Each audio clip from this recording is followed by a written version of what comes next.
Yeah, the screen is visible? Okay. So when Dr. Pragnesh sir approached me for giving a talk where I had a choice of topic, I chose the topic which is something which I'm looking forward to. I've worked a lot in this area and looking forward to taking this forward ahead in future as well, and that's computational medicine, right? So today I'm going to give you an introduction to computational medicine, what exactly it is, what we are trying to achieve, and how you can be a part of this as well. So that's the whole idea. You've all seen the movie Inception, right? So here I'm not trying to, in the next 20-30 minutes, I'm not going to give you a new degree in medicine or a subspecialty of medicine. I'm going to implant an idea in your brain, and that idea, when you mull over it, when you munch over it, that idea will become something fruitful in future, and future will probably collaborate to take this forward. So I'm Dr. J Lakhani. I'm an endocrinologist in Ahmedabad. But apart from that, I call myself a technocrinologist. I indulge in technology a bit, and I code a little bit also. I'm keenly interested in AI, so you'll see some of the work which we have done over the past few years in this. Now, let me begin with a bit of philosophy, a bit of, again, implanting an idea in your brain. So if you see medicine has evolved over several eras. So if you see the earliest era, it used to be an era of witch doctors, right? Medicine was magic, basically, right? So somebody would perform some magic rituals and the patient would be cured. And then medicine came as a philosophy. If you see Ayurveda, or if you see, ancient Greek philosophers, medicine was the part of philosophy, right? Where they looked at medicine from a very curious philosophical perspective. And then if you see the Renaissance period, if you see Da Vinci, if you see a lot of, painters, they used to paint the human body, right? So medicine became an art, right? So the structure of the human body became a curiosity for the Renaissance painters. And then came the era of vaccination and the era of medications and antibiotics. That is where medicine became a science, right? So medicine was where you use scientific principles around the world wars, the two world wars, where medicine became actual science. Then in the modern era, medicine is now data science. Okay, so if you see current era, this is the current era of medicine. How medicine really works? You have evidence-based medicine. So I conduct a clinical study, I do a randomized control trial, and it's basically data science, right? My drug works better than the existing drug. That is what medicine is. But the next era is completely different. Medicine is mathematics. I'm sure when I was in 12th grade, I had to make a choice between biology and computers, which is a very odd choice to make, right? Even later on, you had students choose between biology and medicine, biology and mathematics, which is again very odd. I think actually, somebody who understands biology now should also understand mathematics, and that is what my argument is going to be. That I was always taught when I was in medical school. Dr. Butch is from the same institute. We were always taught by our teachers that 1 + 1 is never equal to 2 in medicine, which is probably true currently, but probably in future we should try and make 1 + 1 equal to 2. That should be our aim. Precision should be our aim, right? So that is how we should look at. Now, you'll then ask me that if medicine becomes part of computers and computers start giving out evidence and giving out medicine, what is the role of a doctor? Well, that is where the entire cycle really changes. We are back to that art and philosophy, right? Will be no more, scientists and data scientists. Will be people who actually see medicine as an art form.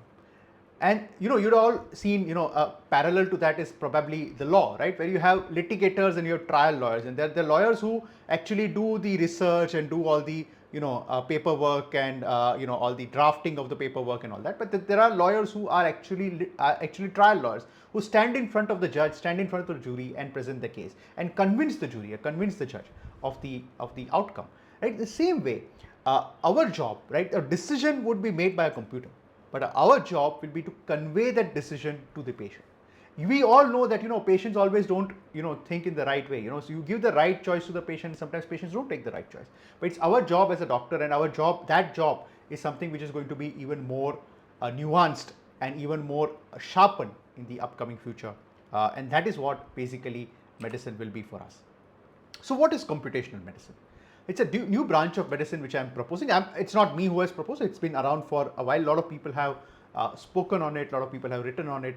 It's basically what combines the computer with healthcare. But what I'm trying to point here is we are not just combining the computational aspect of it, but we are also taking the principles and the framework of thinking from a computer perspective or a computational perspective to day-to-day clinical practice. And that is what I'm going to argue in the next few minutes, is how you can, even today, without knowing computers also, how you can apply the principles of computers in your day-to-day practice to make your clinical practice more, more nuanced, more better. So what are the core principles of computational medicine? And I'm going to discuss each of them in more detail. So the first thing is break everything into an algorithm and code. Second, break everything into granular details, into basic building blocks. Third, very importantly, if it is measured, it is managed. That's a very important argument I'm going to discuss. And then finally, and this is where 1 + 1 should be equal to 2, precision is everything. So these are the core principles of computational medicine that we're going to discuss today. Let's start with the first situation, right? The first situation is basically break everything into an algorithm and code. So a few years back, there was a new diabetic drug which could be used for obesity in the market. And then, that same drug is now, it's very popular across the world. Now it's actually used for obesity alone.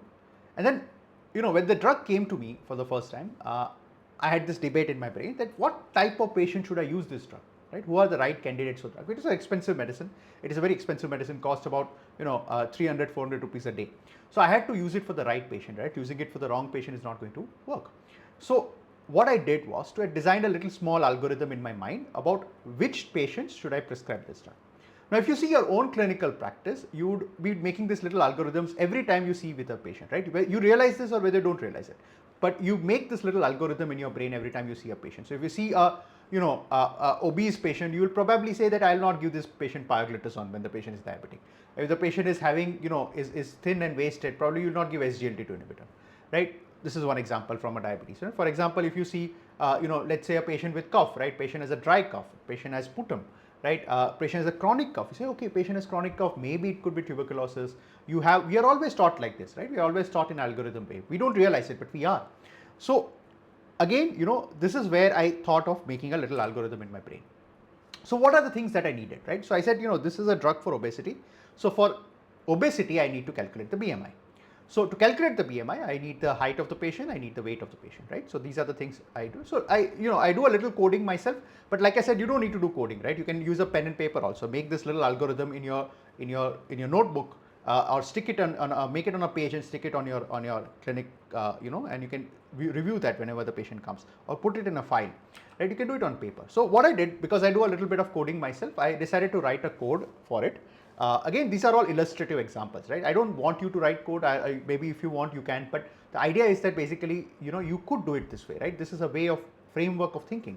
So I wrote a little code for myself for calculating the BMI, right? Of course, there are third-party apps which you can use, but why not do it yourself, right? So a little code for it. So basically, to write a code for a BMI, you'll require the weight in kg and you'll require height. And generally, we measure the height in feet and inches, right? Or maybe in centimeter, depending on how you use your app. So what I wanted was an app which just by clicking a button gives you the BMI in kg per meter square. So, of course, you can do coding, but nowadays, all of you would have heard of this god-like thing called ChatGPT, right? So ChatGPT, if you are, into ChatGPT, if you started using even the basic versions, and there are a lot of other AI models also. You can try Perplexity and you can try Gemini from Google, right? There are a lot of other models also. So ChatGPT is very good at writing code. Okay, so even if you don't know how to code yourself, you can ask ChatGPT to write a code. So what I did was I wrote this little prompt and then put it in ChatGPT. So I said, ChatGPT, what I want is I want you to write a code in HTML and JavaScript for calculating the BMI. So what I want is that the user enters the height in feet and inches and weight in kilogram. And after clicking the button, it gives you the BMI value in kg per meter square. It's a very simple prompt. This is exactly what I said, I wanted to do. So you can see here, ChatGPT is writing a little code, right? And I also specified which language I want, right? So it's writing the entire code for me. You can see, right? The entire code is written for me. So it's writing the entire code. So now all I have to do is that take that code and see whether that code is working, right? So this is a site you can Google this. You can Google for HTML compiler, right? Free HTML compiler, something like that, right? On Google. So this is what I did, and this one showed up, which is called One Compiler. So I just copied this code and pasted it here, right?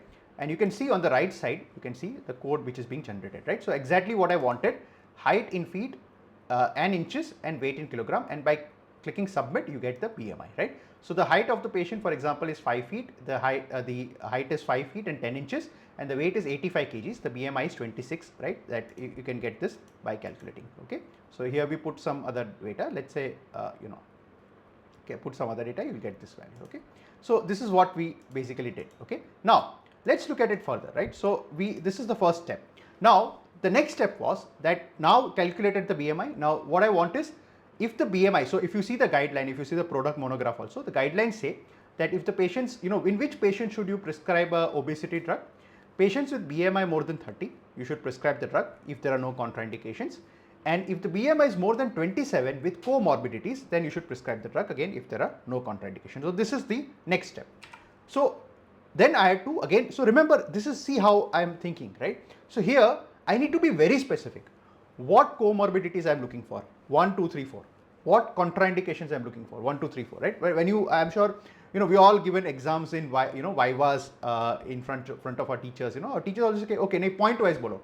What are the causes of cough with, what are the causes of hemoptysis, right? So you'll say 1, 2, 3, 4, right? Nobody is saying that, asking you for a story, specific, right? Tuberculosis, right? Carcinoma of lung, right? Bronchiectasis, it's very specific answers, right? Okay. So contraindications, let's say these are 2 contraindications. History of pancreatitis, personal history of medullary thyroid carcinoma. These are 2 conditions where you will absolutely not give this drug. So these are 2 contraindications. What are the comorbidities? Type 2 diabetes, NASH or NAFLD, and obstructive sleep apnea. These are 3 comorbidities, right? This is again illustrative, okay, just to give you an idea. So what I did was, I wrote another prompt now. So what I did, I said, now I want you to extend this code, okay? So to extend this code, collect the following data: type 2 diabetes, yes or no; NASH, NAFLD, yes or no; obstructive sleep apnea, yes or no; pancreatitis, yes or no; family history of medullary thyroid carcinoma, yes or no. Then next step, if the BMI is more than 30 and answer to both points 4 and 5, 4 and 5 are contraindications. If the answer to both are no, give output as patient is a candidate for the drug, which is semaglutide in this case. The BMI is more than equal to 27, then, and 4 and 5, there are no contraindications, then any of these, so if patient has 27 with any comorbidities, then you give semaglutide. So this is a prompt, exactly what I was thinking in the mind. I wrote it as a prompt and again put it in the chat GPT, and again it generated this code here, right? So you can see I'm not showing the entire process again. You just put that code in the the chat which was having, and it generated the code again. So you can see here it is generating height, weight, same things, those things again. Then type 2 diabetes, yes or no; NASH or NAFLD, yes or no; obstructive sleep apnea, yes or no, and all this it generated for me, okay? So you can then, so this we did, and I saved this code, right? I downloaded this as an HTML and uploaded it on there is a free site which allows you to upload HTML, which is called Tiny Site, right? So I uploaded this on this website called Tiny Site, and you can actually check this out, check this code out, right? Try it out, right? So this actually entire process of writing a code, actually making an app, this is actual app, this is actual application, this is high level application, okay? This is not something which is very small, right? In fact, at one point of time, these type of applications used to cost lakhs of rupees. Now I do this it took me 15 minutes to do this, just 15 minutes from that, right? So it's called SEMA BMI, you can try this out, right? And check this out, right? So this is the whole idea. So what I'm trying to say is that there's a little algorithm in my brain. So if you, let's say you see a certain type of patients very commonly, let's say you see patients during the a viral season, see a lot of patients with cough, right? So you want to decide whether I want to give antibiotic or not, right?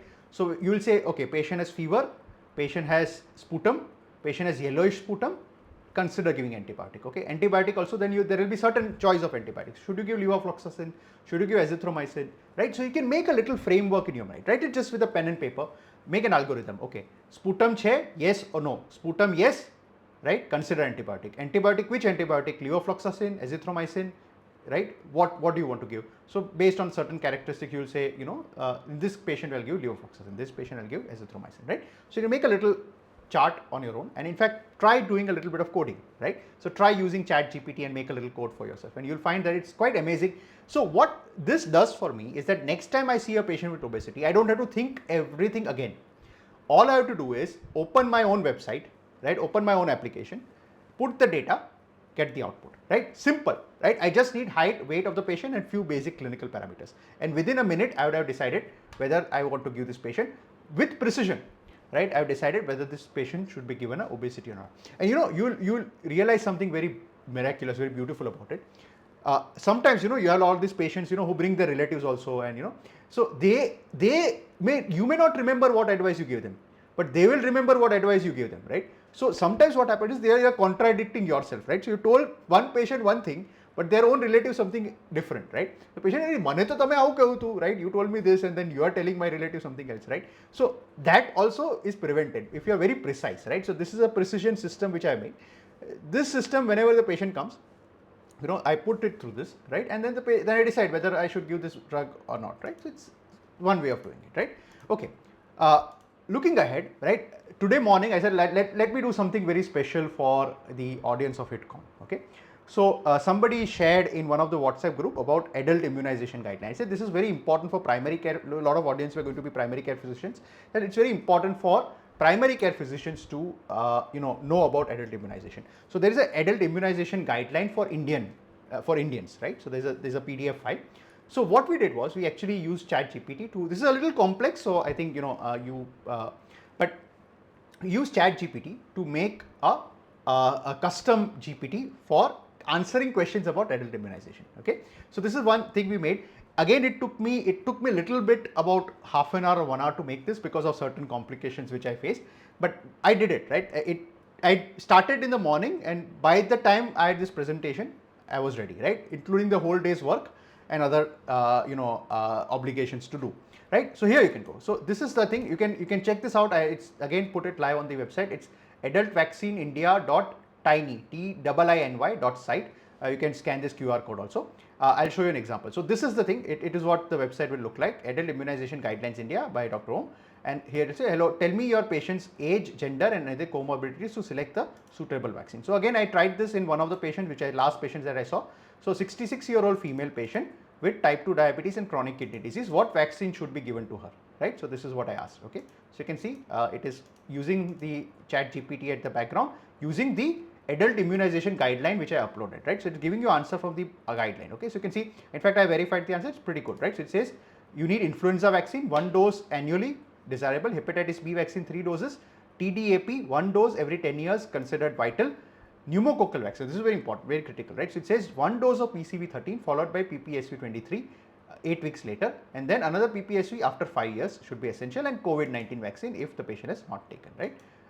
So this is the guide. This is from the Indian guidelines. Okay, so this is the answer, right? So I said, okay, fine. They said that influenza vaccine should be given before flu season. Now I live in Ahmedabad, in Gujarat.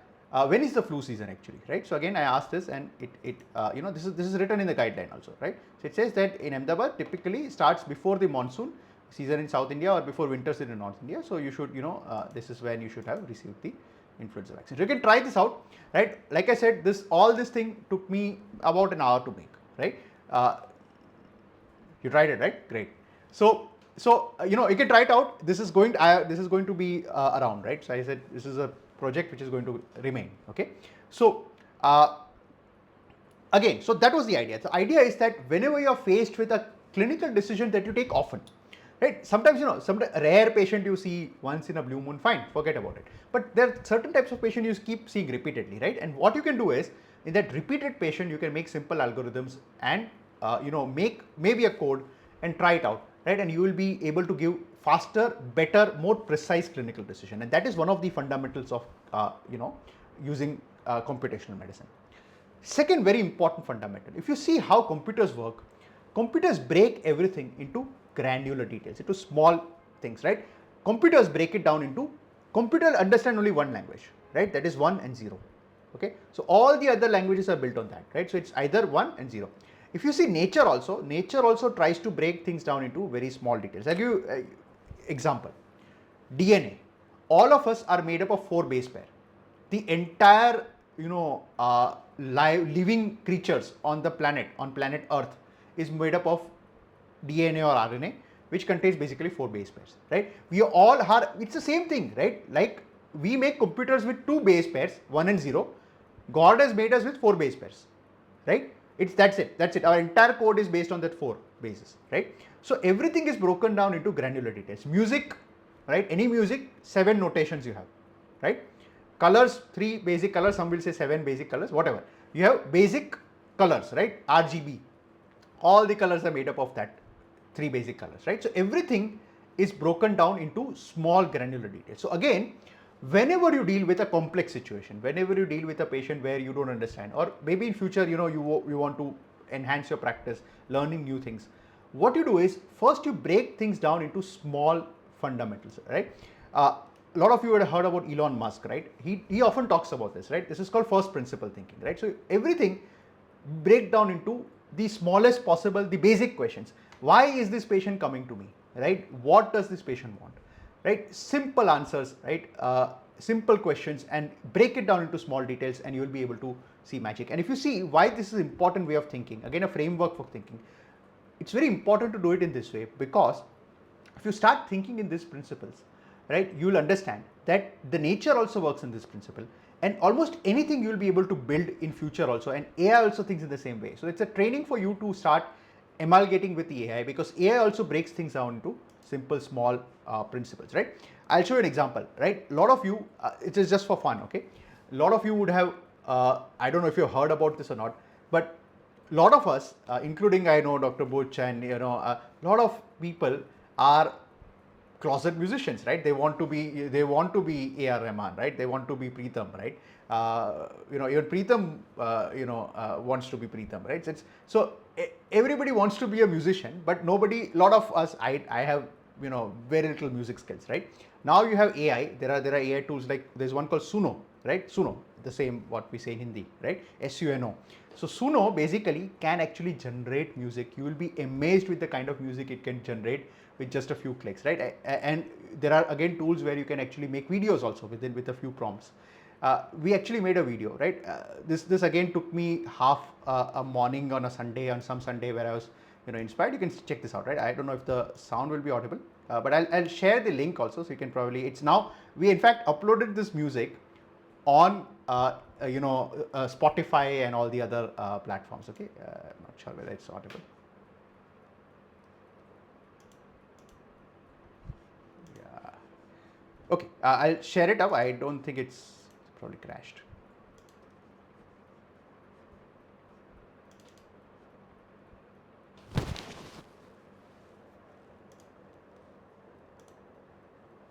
Okay, so I'll share the music in the link later. I'll probably share the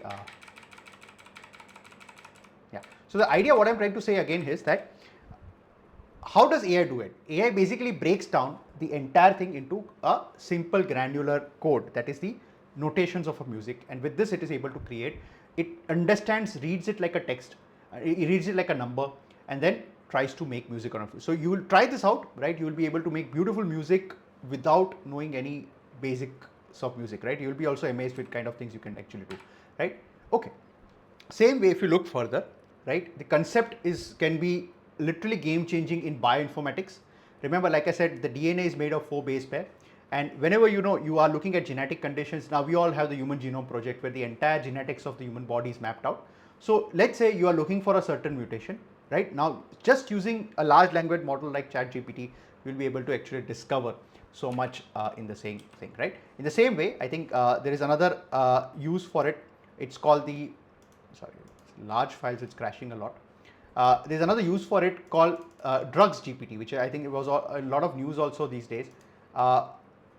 What it basically does is that using AI, you are actually in future be able to develop new drugs and very precise medications, right? So for example, a particular type of cancer with particular subtype, you will be able to actually give a very specific type of anti-cancer drug for that, right? So I think that's very sorry. Yeah, so this is one of the drawbacks of computational medicine, is that sometimes computational medicine, sometimes the system crashes. Okay, so sorry, 1 second.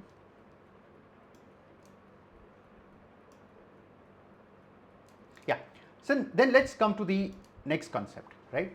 If it is measured, it is managed. This is very important, right? Again, this is from a computational perspective, right?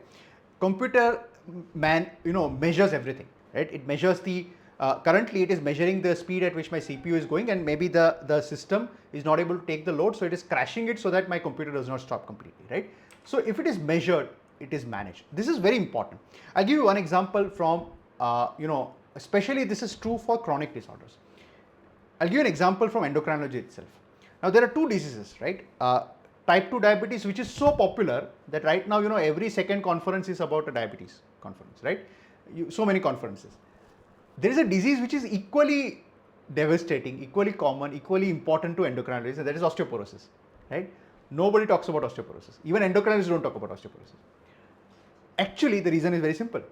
The reason is measurement, right? So diabetes is something, right? Type 2 diabetes is something which you can measure. You can regularly measure, okay? So you can measure the blood sugars, you can measure the HbA1c, almost every component of diabetes you can measure. You can measure the BMI of the patient, you can measure the, the urine albumin create ratio of the patient. Osteoporosis, you can only measure once doing a DEXA, which is also not perfect. And it's very difficult to follow up that patient, very difficult to measure and follow, right? There are certain bone turnover markers which are emerging, but that is also not very well developed science right now. So even though osteoporosis is equally devastating, equally important to prevent, right? A lot of women, in fact, you'll be surprised, more women die of fracture neck femur than they die of breast cancer. Yet you have, pink ribbon for breast cancer, right? There is no ribbon for osteoporosis, right? So that's the reality, okay? So, and with the aging population, osteoporosis is even more important because we are all going to become older, we are all going to develop weak bones, we are all going to develop osteoporosis, we are all going to someday fall and break a hip, right? And that's these are common things, right? If you see anyone in your family. But the problem with osteoporosis is that doctors understand this less, patients understand this less because there is very difficult to measure the outcome, right? So if you can measure the outcome of anything, it is managed better. And that's why it's very important that whenever you start a patient on any treatment, one thing you should do is try to see the outcome. We always do that, right? For example, if you start a patient on an antibiotic, patient comes with fever, you start the patient on antibiotic, you start the patient on paracetamol, you are measuring something. Okay, fever utro ke nahi, is the fever coming down, right? Is the WBC coming down? Is the CRP coming down? We are measuring this, and by measuring this, patients will also say, okay, first day I came, my temperature was 103 degrees Fahrenheit, and when I met Dr. Pragnesh, he started me on this medicine, and after 2 days it was normal, right? 99 thego, 98 thego, right? So the point is that patients are also measuring, right? Patients are also trained in that way.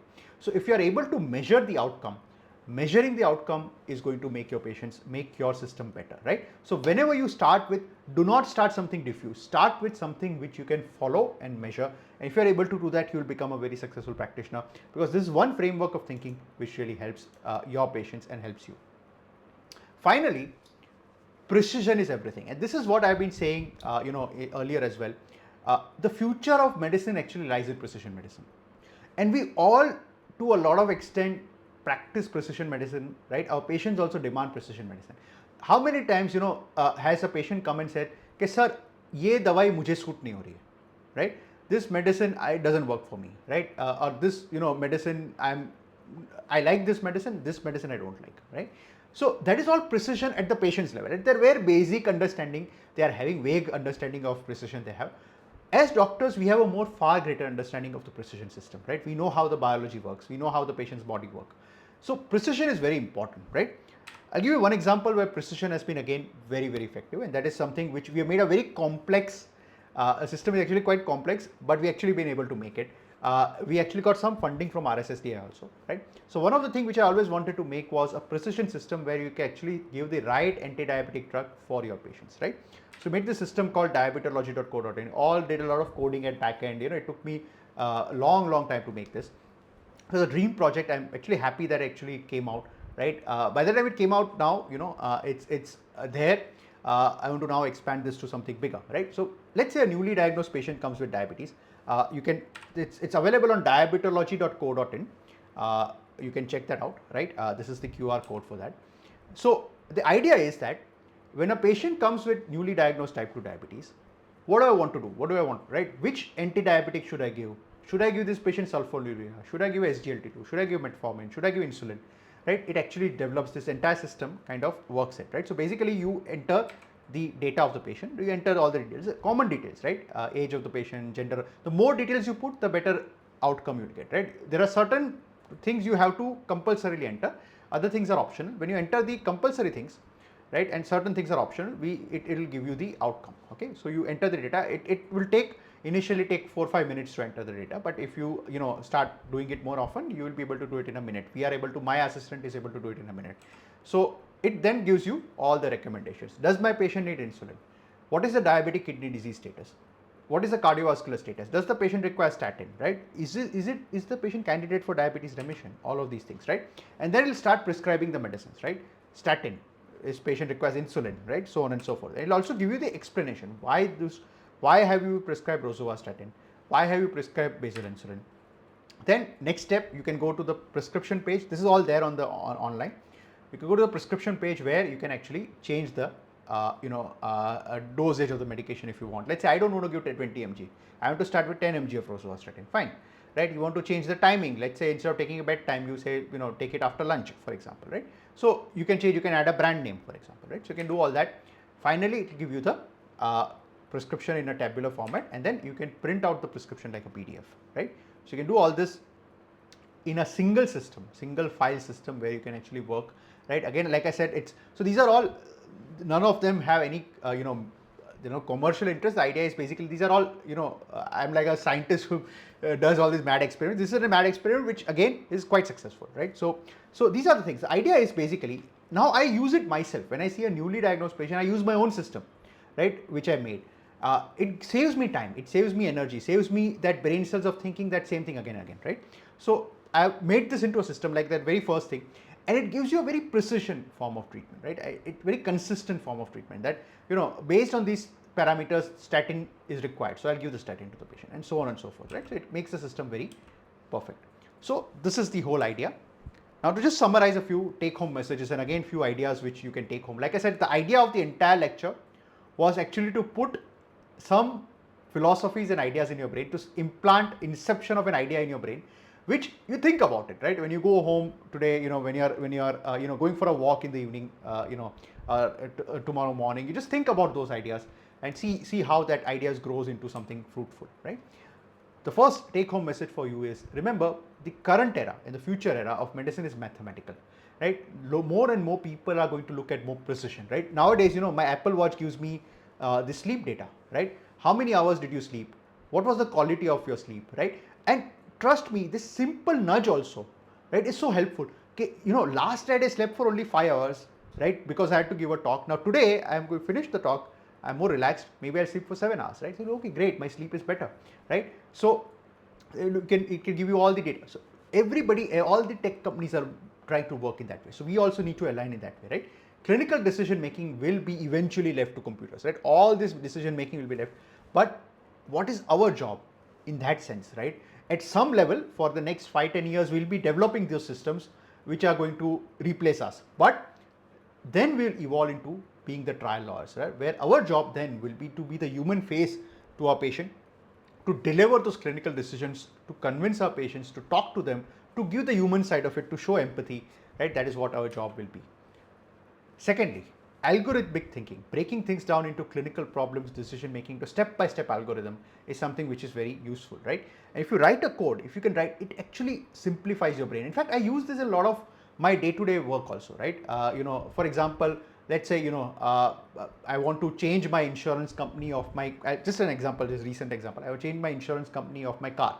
So what is the step-by-step process for that, right? So what is the first step, what is the second step, what is the third step, right? So these are all things, I often write down, okay, first I'll do this, second I'll do this, third I'll do this, right? And it works very beautifully, right? So it works in a very harmonic way. The more you think that way, it actually relieves your brain of a lot of stress, right? And it makes you think better, right? Change, the world is changing. Very importantly, be curious, be the person who sees the change happening, right? And sometimes you also need to dip your toes in the change, right? Rather than being left behind, right? So just dip your toes. It's not that you Aki Gangama, you just swim into it.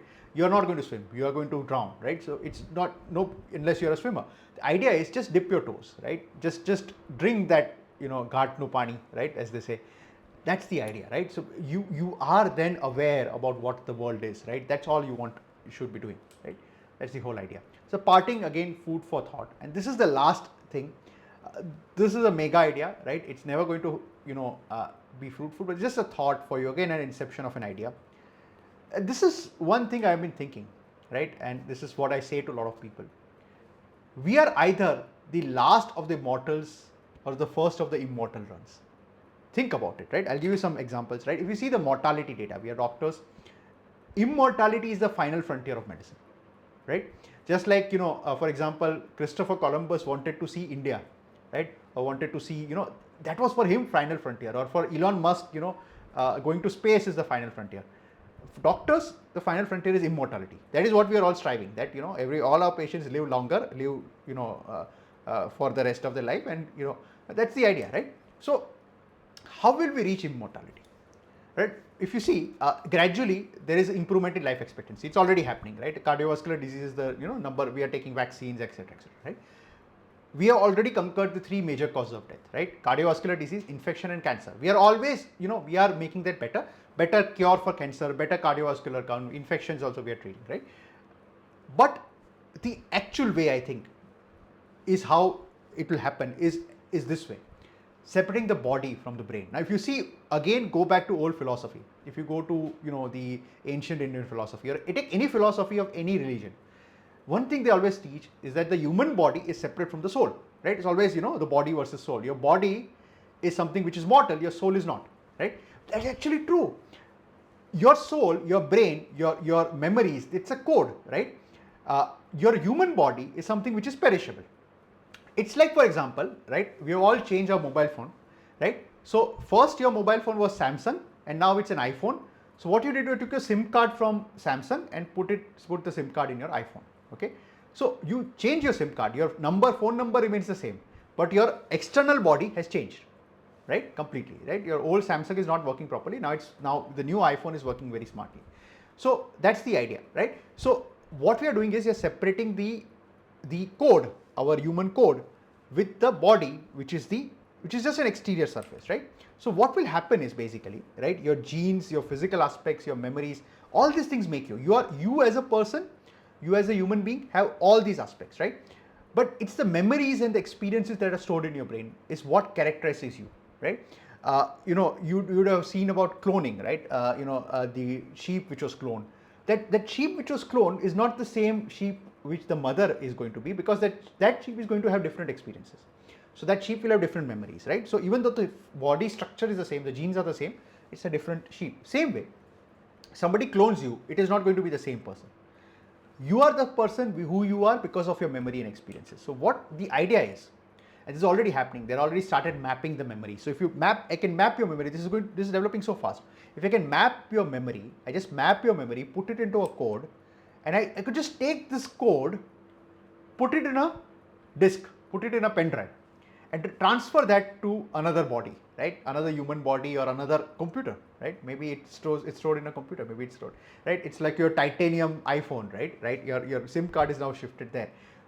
What if we could do this in future, right?